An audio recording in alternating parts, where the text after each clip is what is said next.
ಕೇಂದ್ರ ಸಚಿವ ಅನಂತ್ ಕುಮಾರ್ ಹೆಗಡೆ ಅಪಘಾತ ಪ್ರಕರಣಕ್ಕೆ ಈಗ ಒಂದು ಟ್ವಿಸ್ಟ್ ಸಿಕ್ಕಿದೆ. ಸಚಿವರ ಕಾರಿಗೆ ಡಿಕ್ಕಿ ಹೊಡೆದ ಲಾರಿ ಚಾಲಕ ಯಾರು ಗೊತ್ತಾ?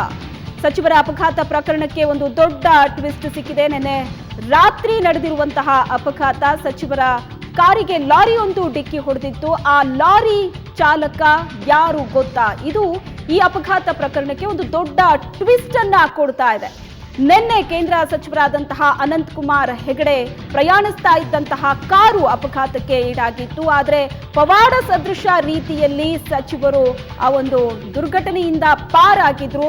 ಆದರೆ ಅವರು ಪ್ರಯಾಣಿಸ್ತಾ ಇದ್ದಂತಹ ಕಾರು ಮತ್ತು ಅವರ ಬೆಂಗಾವಲು ಇದ್ದಂತಹ ಕಾರು ಎರಡೂ ಕೂಡ ಒಟ್ಟಿಗೆ ಪ್ರಯಾಣಿಸ್ತಾ ಇರುವಂತಹ ಸಂದರ್ಭದಲ್ಲಿ ಸಚಿವರು ಪ್ರಯಾಣಿಸ್ತಾ ಇದ್ದಂತಹ ಕಾರು ಹೇಗೋ ಬಚಾವಾಗಿತ್ತು. ಆದರೆ ಅವರ ಹಿಂದೆ ಬರ್ತಾ ಇದ್ದಂತಹ ಕಾರುಗೆ ಲಾರಿ ಡಿಕ್ಕಿ ಹೊಡೆದಿತ್ತು. ಆದರೆ ಈಗ ಈ ಅಪಘಾತ ಪ್ರಕರಣಕ್ಕೆ ಒಂದು ದೊಡ್ಡ ಟ್ವಿಸ್ಟ್ ಸಿಕ್ಕಿದೆ. ಬಿಜೆಪಿ ಶಾಸಕ ಜೀವರಾಜ್ ಬೆಂಬಲಿಗನಿಗೆ ಸೇರಿದಂತಹ ಲಾರಿ ಅದು ಅಂತ ತಿಳಿದು ಬಂದಿದೆ. ಒಟ್ಟಾರೆ ಈ ಒಂದು ವಿಚಾರ ಈಗ ಅಪಘಾತ ಪ್ರಕರಣಕ್ಕೆ ಒಂದು ದೊಡ್ಡ ಟ್ವಿಸ್ಟ್ ಅನ್ನ ಕೊಡ್ತಾ ಇದೆ. ಸಚಿವರ ಕಾರಿಗೆ ಡಿಕ್ಕಿ ಹೊಡೆದ ಲಾರಿ ಚಾಲಕ ಯಾರು ಅನ್ನುವಂತಹ ಪ್ರಶ್ನೆಗೆ ಉತ್ತರ ಸಿಕ್ಕಿದೆ.